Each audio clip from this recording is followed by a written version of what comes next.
আসসালামু আলাইকুম এভরিওয়ান। আজকে একদম সহজে 1 গজ পরিমাণ কাপড় দিয়ে 2 লেয়ার বেবি ফ্রক কাটিং ও সেলাই করে দেখাবো।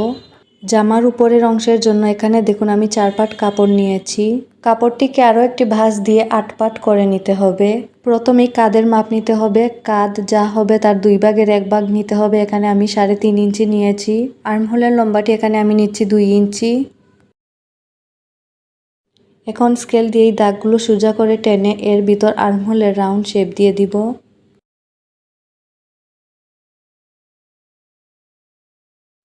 এখন বাচ্চার বডির মাপের 4 ভাগের 1 ভাগ নিতে হবে। তো এখানে আমি নিব 6 ইঞ্চি, এক্সট্রা আরও 1 ইঞ্চি নিব সেলাইয়ের জন্য।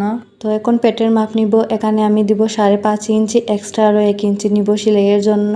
কাপড়টির লম্বায় নিব 6.5 ইঞ্চি। আপনারা বাচ্চার বডির মাপ অনুযায়ী নিয়ে নেবেন। বাচ্চার বডি যতটুকু হবে 4 ভাগে ভাগ করে 1 ভাগ নিয়ে নেবেন। নিচে ফিতাটি এই কর্নারে রেখে 1/2 ইঞ্চিতে দাগ দিয়ে রাউন্ড করে মিলিয়ে দিব। এখন এই দাগ অনুযায়ী কাপড়টি কেটে নিব।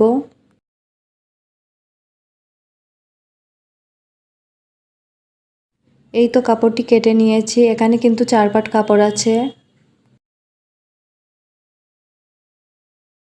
2টি পাট আছে এখানে আর 2টি পাট আছে এখানে। মোট 4টি পাট এইভাবে কেটে নিতে হবে। এখন বেল্টের অংশ তৈরি করার জন্য এখানে আমি 2টি কাপড় নিয়েছি। কাপড়টি চওড়ায় আছে 2.5 ইঞ্চি পরিমাণ আর লম্বায় নিয়েছি 7.5 ইঞ্চি পরিমাণ। কাপড়টিকে উল্টো সাইডে এইভাবে ভাঁজ দিয়ে একদম সাইডে সেলাই করে নিতে হবে। 2 লেয়ারের জন্য এখানে দেখুন 2 পাট কাপড় আছে। উপরের জন্য 2 পাট কাপড়, নিচের জন্য 2 পাট কাপড় নিয়েছি। কাপড়টির লম্বায় নিয়েছি 7 ইঞ্চি, নিচের কাপড়টিরও লম্বা নিয়েছি 7 ইঞ্চি। উপরের কাপড়টি চওড়া নিয়েছি 20.5 ইঞ্চি পরিমাণ, নিচের কাপড়টি নিয়েছি 29 ইঞ্চি। প্রথমে এই বেল্টের কাপড়টি উল্টো সাইডে এইভাবে ভাঁজ দিয়ে সেলাই করে নিব।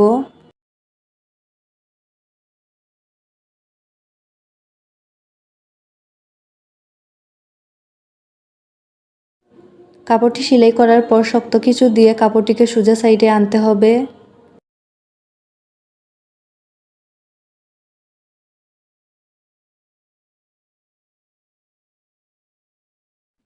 এই তো দেখুন বেল্টের কাপড় দুটো সেলাই করে নিয়েছি। সেলাই করার অংশটা একদম মাঝখানে আছে।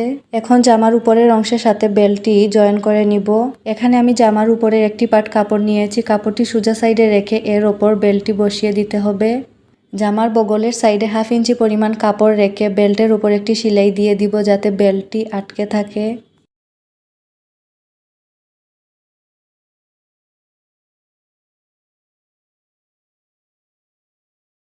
তো দুটো বেল্ট আটকে নেওয়ার পর এর ওপর আরও একটি পার্ট বসিয়ে নিতে হবে। উপরের পার্টটি ভেতরের দিকে সোজা সাইড ও ওপরের দিকে উল্টো সাইড রেখে সেলাই করতে হবে।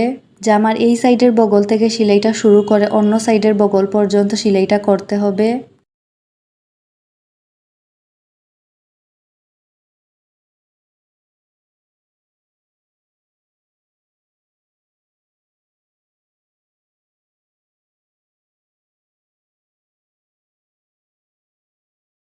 এই তো দেখুন কাপড়টি সেলাই করে নিয়েছি। সেলাই করার পর এখন কাপড়টিকে সোজা সাইডে এনে কাপড়টি ভালো করে সেট করে নিতে হবে। তারপর এর উপর একটি চাপ সেলাই দিয়ে দিব।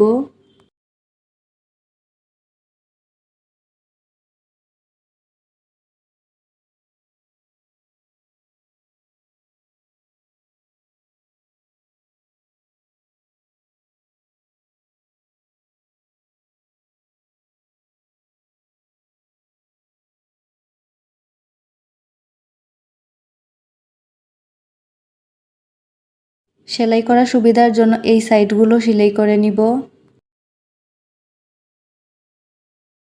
তো একটি পার্ট সেলাই করার পর এখন অন্য পার্টটিও সেলাই করে নিব। অন্য পার্ট সেলাই করার জন্য এখানে আমি একটি পার্ট কাপড় নিব। কাপড়টি সোজা সাইডে রেখে বেল্টের কাপড়টি এর ওপর রেখে প্রথমে বেল্ট সেলাই করে নিব। বেল্টের ওপর একটি সেলাই দিব যাতে বেল্টটি আটকে থাকে। বগলের সাইডে 1/2 ইঞ্চি পরিমাণ কাপড় রেখে কিন্তু বেল্টের কাপড়টি লাগাতে হবে।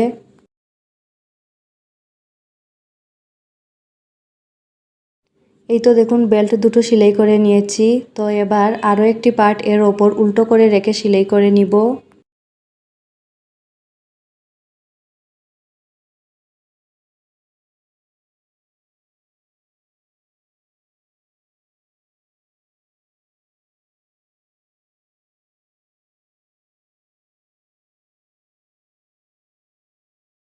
কাপড়টি সেলাই করার পর এখন সোজা সাইডে এনে একইভাবে উপরে আরেকটি চাপ সেলাই দিয়ে দিব।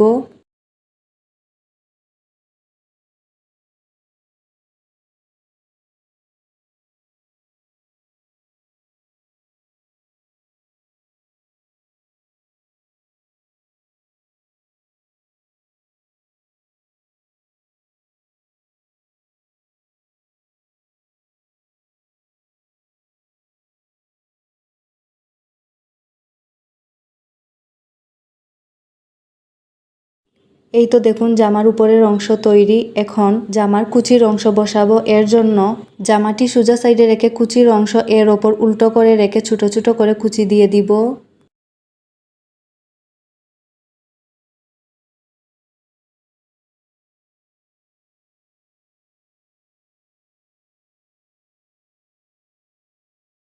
এই তো দেখুন ছোট ছোট করে কুচি দিয়েছি। এখন কাপড়টিকে সোজা সাইডে এনে নিচে যে জয়েনের কাপড়টি আছে এটি উপরের দিকে রেখে উপরে একটি চাপ সেলাই দিয়ে দিব।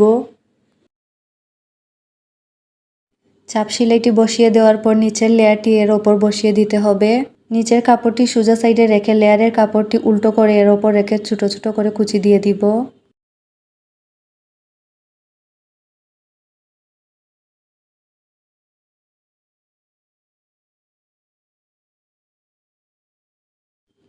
এই তো দেখুন ছোট ছোট করে কুচি দিয়েছি। এখন কাপড়টি সোজা সাইডে এনে এর ওপর একটি চাপ সেলাই বসিয়ে দিব।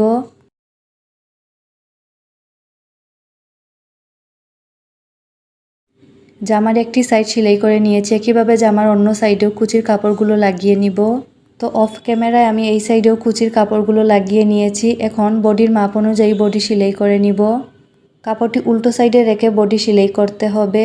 ভিডিওটি ভালো লাগলে অবশ্যই লাইক কমেন্ট করবেন। আর নতুন নতুন ভিডিও পেতে অবশ্যই চ্যানেলটি সাবস্ক্রাইব করে পাশে থাকবেন। এই তো দেখুন একটি সাইড সেলাই করে নিয়েছি। একইভাবে অন্য সাইডও সেলাই করে নিব। জামার দুটো সাইড সেলাই করার পর নিচের অংশ এইভাবে ডাবল বাস দিয়ে সেলাই করে নিলেই জামাটি তৈরি হয়ে যাবে।